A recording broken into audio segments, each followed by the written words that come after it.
All right, cool creatures. Happy Monday. We are set to read chapter 9 of The Chocolate Touch. When we last left John Midas, he had a really bad experience not being able to play his trumpet solo because the trumpet turned to chocolate. So let's see what's going to happen next. Oh, the shame of it. The humiliation. John wept breathlessly as he ran, shocked and frightened, indignant and angry at the world that had suddenly turned against him. Mean old things, John thought, blaming Miss Plimsoll and Mrs. Quaver for his failures, even though nothing that had happened to him had been their fault in any way. Horrible old school, he thought, even though he had liked school until that morning. Hateful Susan, he thought, even though he knew at the same time that he was really longing for her to be friendly with him again. Through the window, Mrs. Midas saw John coming up the pathway. "Hello, John dear," she called from the living room. "You're home early today. How nice. As a reward, there'll be a piece of chocolate after supper." "I hate it!" John shouted. He was crying too hard to say anything else for a moment.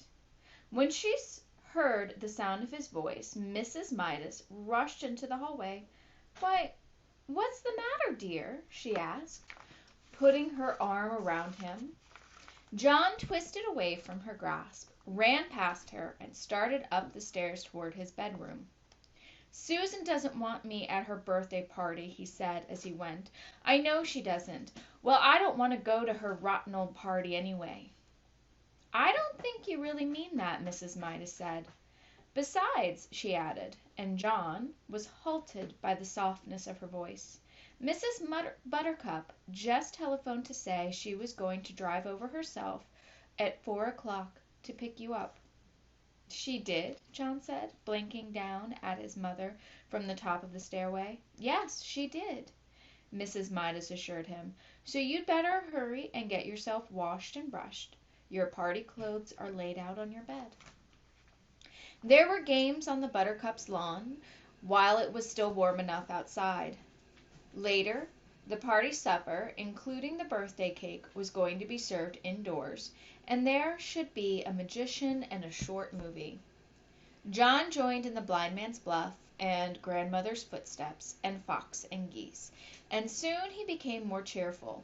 He even temporarily forgot about chocolate. Susan looked very pretty. Her yellow curls had been brushed so hard that they looked silkier than ever. She was wearing a big blue ribbon the same color as her eyes. Her cheeks were flushed with excitement, a deeper pink than her new party dress. On her feet were dainty little white socks and white shoes with straps that buttoned. Between games, Susan smiled at John and said, "I'm glad you came." They seemed to be on good terms again. Then Mr. Buttercup approached, bringing a bucket of water from the garage. He set it down in the middle of the lawn without spilling a drop. "We're going to duck for apples," Susan whispered to John, "the boys against the girls. You can be the captain of the boys' teams." The two teams lined up for the race, Susan leading the girls and John leading the boys. "The idea is this," Mr. Buttercup explained. "When I say go—" "Not yet, John." "Susan and John will run to the bucket.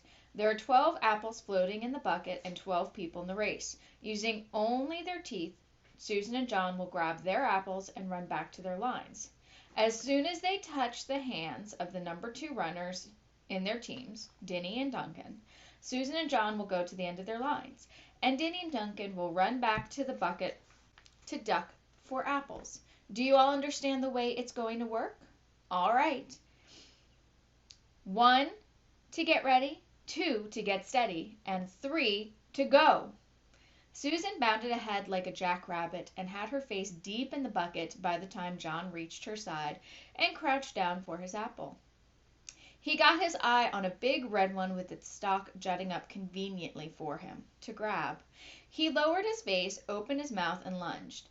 Somehow, his nose reached the apple before his teeth did, and it pushed it below the surface of the water. John's mouth followed the apple down. Then a terrible thing happened. The clear water in the bucket turned to dark brown, sweet, liquid chocolate. Susan and John immediately pulled their heads up, but it was too late. Their faces were drenched with chocolate syrup. "Oh!" Susan exclaimed, wiping chocolate out of her eyes. Chocolate syrup dripped down over her delicate, pale pink dress.